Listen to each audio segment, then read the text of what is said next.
আসসালামু আলাইকুম রহমতুল্লাহি ওবরাকাতুহু। সম্মানিত ফলোয়ার্স বন্ধুগণ এবং ডাক্তার বন্ধুগণ, নবীন প্রবীণ যে সকল ডাক্তার বন্ধুরা নিয়মিতভাবে আমার ভিডিওগুলি দেখেন, মূলত আজকে একটা পেশেন্টের আমরা সাইটিকা বাতের প্রবলেম নিয়ে কথা বলবো।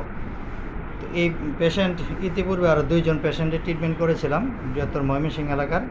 তো সেখান থেকে ওনারা দুইজন পেশেন্ট ভালো হওয়ার পরে আর কি ওনারা আসছেন খবর পেয়ে। তো ওনারা অনেক ট্রিটমেন্ট করেছেন।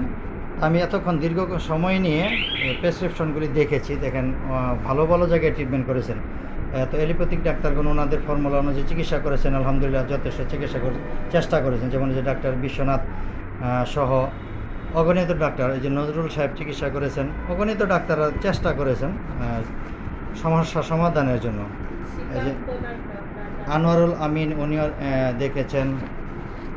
মোট কথা প্রচুর পরিমাণে টেস্ট রিপোর্টেরও কোনো ঘাটতি করেন নাই। প্রত্যেকটা জায়গাতে ওনারা মেহনত করেছেন। যে তানজিরুল ইসলাম, ডাক্তার তানজিরুল ইসলাম ওনাকে দেখিয়েছেন। তারপরে ডাক্তার শ্রীকান্ত কর্মকার ওনাকে দেখিয়েছেন। তো মূলত ওনারা প্রায় বেশ কিছু ডাক্তারকে দেখিয়েছেন। এই পাশে যদি আমরা আবার দেখি,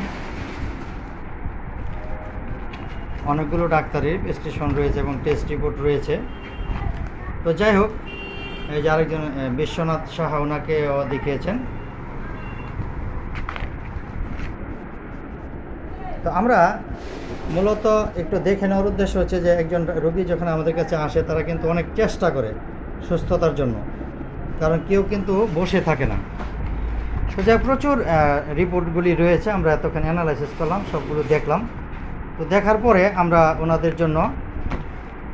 জন্য আমরা মূলত কী মেডিসিন চিন্তা ভাবনা করলাম, এটা হলো মূল বিষয়। যাই হোক, এলোপ্যাথিক ডাক্তার ওনাদের চিন্তা ভাবনায় ট্রিটমেন্ট করেছেন, আমরা ওনাদেরকে শ্রদ্ধা করি এবং সবসময় ওনাদের প্রতি আমরা আস্থাশীল। তো যাই হোক, আজকে আমরা ওনার রোগীর কাছ থেকে মূলত ওনার কষ্টগুলি আগে শুনবো, তারপর আমরা প্রেসক্রিপশন নিয়ে ডিসকাশন করব। ওনার ছেলে যে উনি অত্যন্ত ভদ্রমানের মানুষ, আর আমাদের এই যে মহতারাম ইমাম সাহেব নিয়ে আসছেন। আপনার বাসা কোথায়? আমার বাসা তো বিপ্লব মার্কেট। আচ্ছা, বিপ্লব মার্কেট। ওনার গ্রামের বাড়ি দুর্গাপুরে। তো উনি মূলত এই পেশেন্টকে নিয়ে আসছেন। একটু আবার জুড়ে বলেন তো কী কী অসুবিধা আপনার? আমার পায়ের সমস্যা, পায়ে ব্যথা, রোগে টানে, পা ঝিনঝিন করে, পা ফুট করে কামড়ায়। আচ্ছা, আপনার দুই পায়ের এই পিছন সাইডে রগে টান খায় এবং ব্যথা করে প্রচুর পরিমাণে। বিশেষ করে রাত্রেবেলায় ব্যথাটা বেশি হয়, সকালবেলা ঘুমে তুলতে পারেন না, এমন অবস্থা হয়ে যায় না? এটা কত বছর ধরে? 2018 সাল থেকে না? আর ছেলে বললো আর কি 2018 সাল থেকে এই সমস্যায় ভুগতেছে।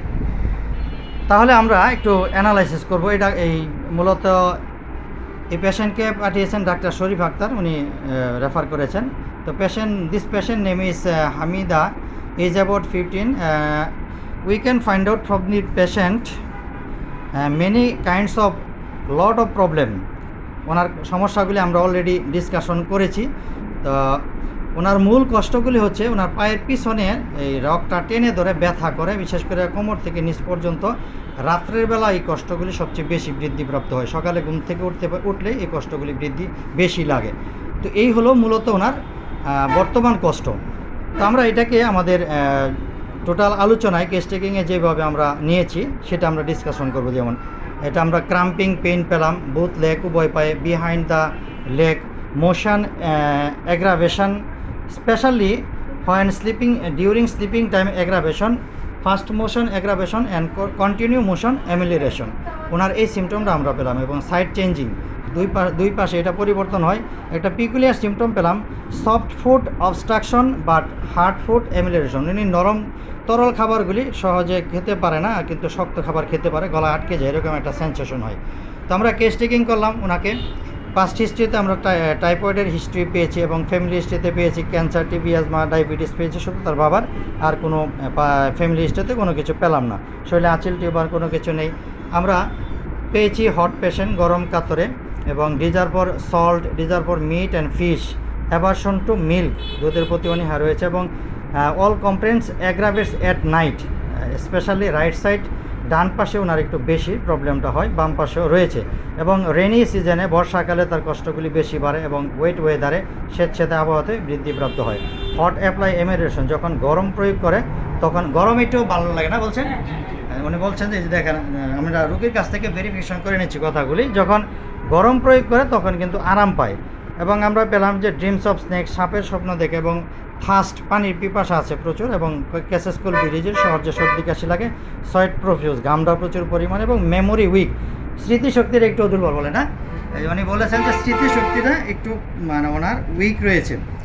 পাশাপাশি আমরা দেখেন রেস্টলেসনেস পেয়েছি, রেস্টলেসনেস ডিউরিং স্লিপ, ঘুমের মাঝে একটা অস্থিরতা ভাব, এবং এমনিতে ওনার একটা অস্থিরতা ভাব পরিলক্ষিত হয়। তাহলে দেখেন আমরা টোটালিটি কেসটাকে অ্যানালাইসিস করলাম। এই ক্ষেত্রে আমরা কী কী সিমটমের গুরুত্ব দিয়ে মেডিসিনকে সিলেকশন করব। আমরা চলে আসলাম, সর্বপ্রথম আমরা নিব যে ডিজার্ভ সল্ট পেয়েছি, এবং right side aggravation, aggravation at night, wet weather or rainy season aggravation, amelioration by hot apply, dreams of snake and profuse thirst, catches cold very easily, sweat profuse and memory weak, restlessness during sleep.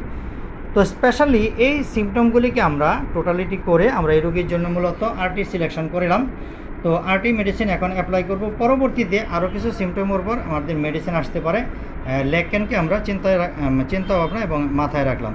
তো আশা করি এই patient ইনশাল্লাহ এই সকল সমস্যাগুলি ওনার খুব দ্রুতই সমাধানের দিকে যাবে।